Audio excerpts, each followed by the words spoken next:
years of unsuccessful attempts, French football club Paris Saint-Germain led Luis Enrique last night overpowered Inter Milan of Italy 5-0 in Munich, Germany to finally win the UEFA Champions League.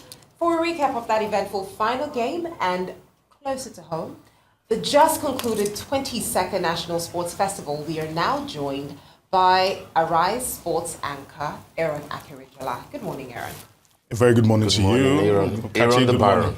It's good to be here today. Good morning to you. Good morning, Aaron the Baron. How are you this morning? Fantastic. Kudos on your coverage. Aaron, you didn't see last night coming, did you? No. That was a wallop, as they will say in football. It was a massacre, wasn't it? Complete annihilation, I must say. No one saw that coming, but it's a testament to when industry meets artistry, literally. Because Luis Enrique came in, and he came in with a purpose. And he told the owners, because Paris Saint-Germain, they've thrown money at this particular project. They did? As of yesterday, they had spent 1.6 billion pounds to try to get the Holy Grail. Unsuccessful. What did they spend it on? Players. Yes. They brought in Lionel Messi, paid him a fortune, paid Kylian Mbappe a fortune, brought in Neymar dos Santos Jr., paid him a fortune. We could go on Zlatan, Cavani, and the project was just gulping money after money after money over the years. Yeah, well, many of them left. So now that's the point. Because they were hoping that the superstars were going to bring in the trophies. Yeah. That did not happen. Now that the superstars were all pushed out of the door, and this man said, let me do my own work. This is a man, because 10 years ago, with Barcelona, he won the treble, Champions League, La Liga, and the Copa del Rey. So let me do this. Now, also he had a special motivation, understanding that he lost his daughter to bone cancer. Wow. At just 9 years of age. So that was special motivation for him, and he was hoping that he could actually use that as a tonic, and he did yesterday. And I must say, kudos to them, because you do not need big stars to be able to shine the brightest. You just need great direction. And that goes on to say this. Of course, leadership is everything when it comes to life. Absolutely. If you have a very focused, if you have a very determined, and if you have a very conscientious leader, this is what happens. Because Inter Milan have been to 2 finals in the last 3 years.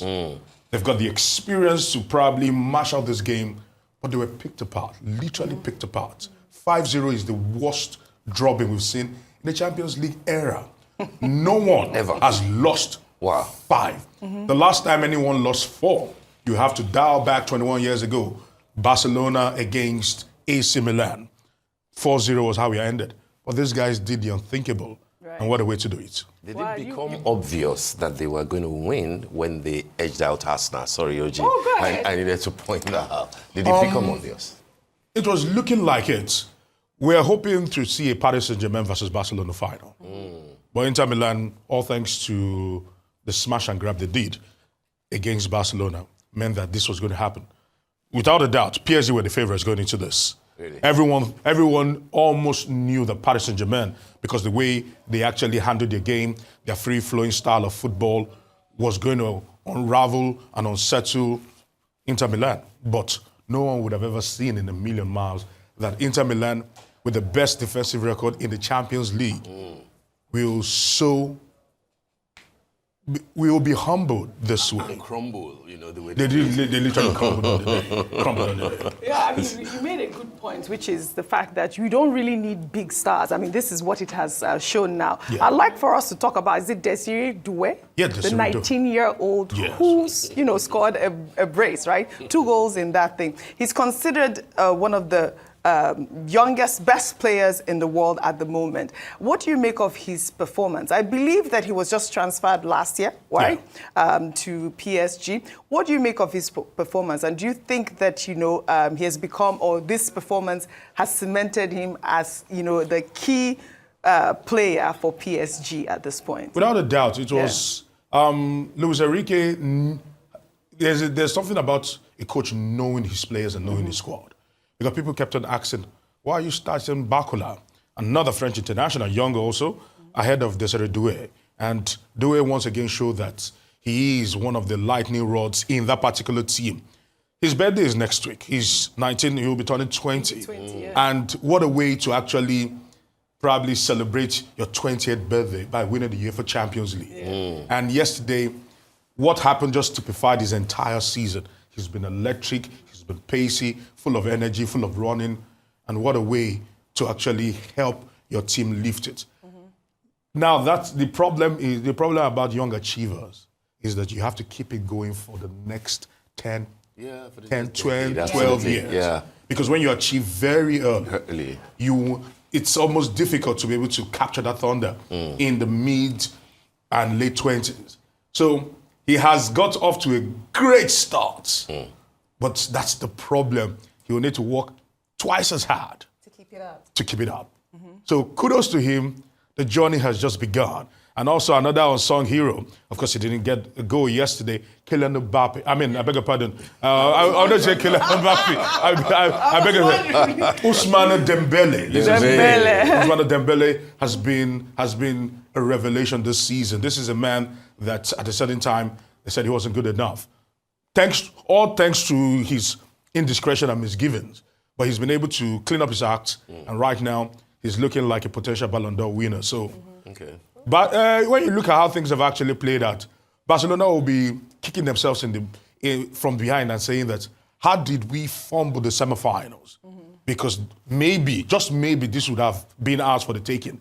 But the way Paris Saint-Germain were in the mood yesterday, regardless of who came against them, they were going to win.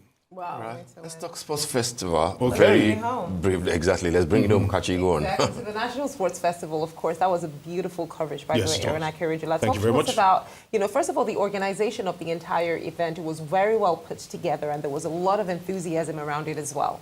So, speaking to the organizers, administrators, and the rest of them, everyone kept on saying that the reason why it was this glamorous, colorful, spectacular was that the governor took a front seat. He didn't just say, guys, this is the war chest, go and execute this. He stood there and was saying, this is what I want, because he planned the opening and closing ceremony by himself. I'm aware that he got Asha directly, personally. He did all that by himself. Yeah. K1 also performed. Well, so this was a deliberate act, and this is what happens when people in government decide to take sports seriously. Because we can speak about the splendor and all the glitz of the National Sports Festival. The most enduring legacy has to be the fact that the invited junior athletes, which were the 38 states, the amount of medals they won at that young age, Ija, as they were popularly called, 13, 14, 15. These are the things we're still talking about, because we're in an ecosystem that thrives on ageism. If you do not start early, you cannot. And I insist, you might be an outlier once. We might say outliers once or twice. Secret for Delta, by the way, 5th time in a row winning. Yes. Delta. Because when Delta. you look at Ask me, sir. Delta have invested heavily. Yes. The conveyor belts that churn out some of the superstars are endless because they have programs that sink right into the grassroots. Yes. And they have people that will still dominate athletics in the next 2, 3, 4, 5 years. I hope you're You should listening. just come and take a blueprint from Delta State. The Aaron Delta Aker- states are the model state when it comes to thank sports you very in much. Nigeria. I'm so excited to hear that. Well, thank you very much, Always a Aaron pleasure. Akerejola, for joining us on the sports segment of the morning show this morning. Thank you so much indeed.